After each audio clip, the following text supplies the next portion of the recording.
এই সকাল পর্যন্ত আপডেটটা তো আমি ভাবছি আপনারা দিবেন, কিন্তু যেহেতু আপনারা সারা রাত রয়েছেন, আমার মনে হয় আল্লাহ দিলে অনেকটা ভালো।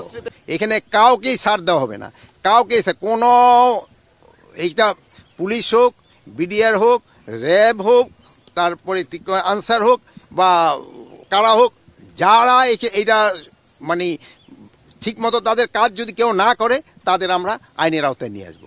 তাদের দুইটা মেইন দাবি ছিল, একটা হলো বিচারের দাবি, আর একটা হলো এই শহীদ সেনা দিবস ঘোষণা করা। তো আমরা কিন্তু শহীদ সেনা দিবস ঘোষণা করেছি এবং আজকে এই শহীদ সেনা দিবস হিসাবেই কিন্তু পালন করা হচ্ছে। আর আরেকটা দাবি ছিল যে বিচার, ওই জন্য কিন্তু আমরা কমিশন করে দিয়েছি এবং কমিশনের 24শে জানুয়ারি থেকে মনে হয় শুরু হয়েছে কমিশনের কাজ। এটা তাদের 3 মাস সময় দেওয়া হয়েছে, তাদের রিপোর্টের বেসিসে আমরা যারা যারা দোষী সাব্যস্ত হবে তাদেরও বিচারে আওতায় নেওয়া হবে।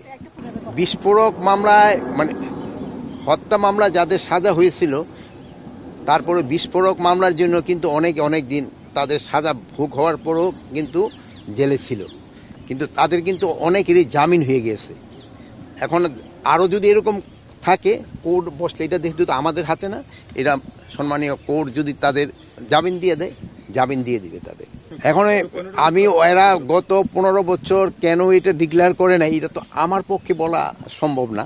আর 2 নাম্বার যে সঠিক বিচার যেন হয়, এই জন্যই কিন্তু একটা তদন্ত কমিশন গঠন করে। এটা কিন্তু কমিশন মানে না, ইনকোয়ারি কমিটি না, তদন্ত কমিশন গঠন করা হয়েছে এবং তাদের দেখবেন তাদের মর্যাদাও দিয়ে দিছে, যে সেরে অ্যাপিলেট ডিভিশনের জাজের মর্যাদা দেওয়া হয়েছে যে প্রধান, আর অন্যান্যদের কিন্তু হাইকোর্টের জাজদেরও মর্যাদা তাদের দেওয়া হয়েছে এগুলি করার জন্য। এই জন্য একটা যেন সঠিক হয়, এটা কমিশনটা যেন সঠিকভাবে কাজ করেন এবং যারা দোষী তাদের যেন তারা ভালোভাবে করতে পারে, এই জন্য কিন্তু এটা করা হয়েছে এবং তারা তাদের রিকমেন্ডেশনের উপরে বেস করে আমরা পরবর্তী অ্যাকশনটা নিব।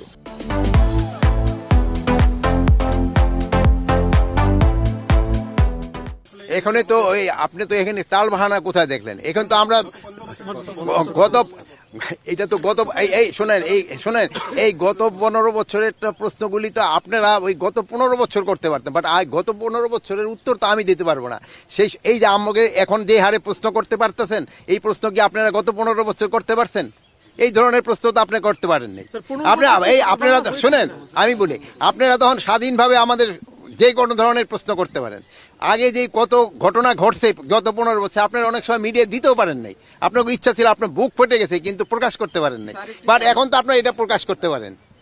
দাম থেকে এই সফলতা এবং ব্যর্থতা, এটা আপনারা কিন্তু আমাদের আরো বেশি দিতে পারবেন যদি এইটার জন্য মানে আমরা যেইভাবে এটা সাজিয়েছি, এটা দেখে যদি কোনো জায়গায় কোনো রকমের গাফলতি আমার কর্মচারী বা আমার বাহিনীর ভিতরে থাকে, আমি তাদের আইনের আওতায় নিয়ে আসবো। এখানে কাউকেই ছাড় দেওয়া হবে না, কাউকেই কোনো, এইটা পুলিশ হোক, বিডিআর হোক, র্যাব হোক, তারপরে আনসার হোক বা কারা হোক, যারা এইটা মানে ঠিক মতো তাদের কাজ যদি কেউ না করে তাদের আমরা আইনের আওতায় নিয়ে আসবো। এই সকাল পর্যন্ত আপডেটটা তো আমি ভাবছি আপনারা দিবেন, কিন্তু যেহেতু আপনারা সারা রাত রয়েছেন, আমার মনে হয় আল্লাহ দিলে অনেকটা ভালো। বনশ্রীতে গত রাত্রে না, গত রাতে আগের রাত্রে, গত রাতে আমি এটা অবশ্য জানি না গত রাতে হয়েছে কিনা। হয় কি, আপনারা কারেক্ট রিপোর্টটা দিবেন, আমাকে অনুরোধ করছি যেমন আগে আপনারা অনেক সময় অনেক সংবাদ দিতে পারেন নাই, বাট আপনারা এখন সংবাদ দেন, যেটা সত্যি সংবাদ ওটা দেন। অনেক সময় দেখান যে অনেক সময় কিন্তু সংবাদটা একটু এক্সাজারেট হয়ে যায়, এটা যেন না হয়। এটা হলে হয় কি, মানুষের পারসেপশনটা চেঞ্জ হয়। আমি আপনাদের কাছে অনুরোধ করব, আপনারা সত্যি সংবাদ দেন এবং এই সত্যি সংবাদের বেস করে দেখেন আপনারা আমরা অ্যাকশন নেই কিনা। আপনারা যেমন কি বলে যুগান্তর কিন্তু 2 এসপি সম্বন্ধে লেখার পরে আমরা কিন্তু সাথে সাথে তাদের অ্যাকশন নিয়েছি।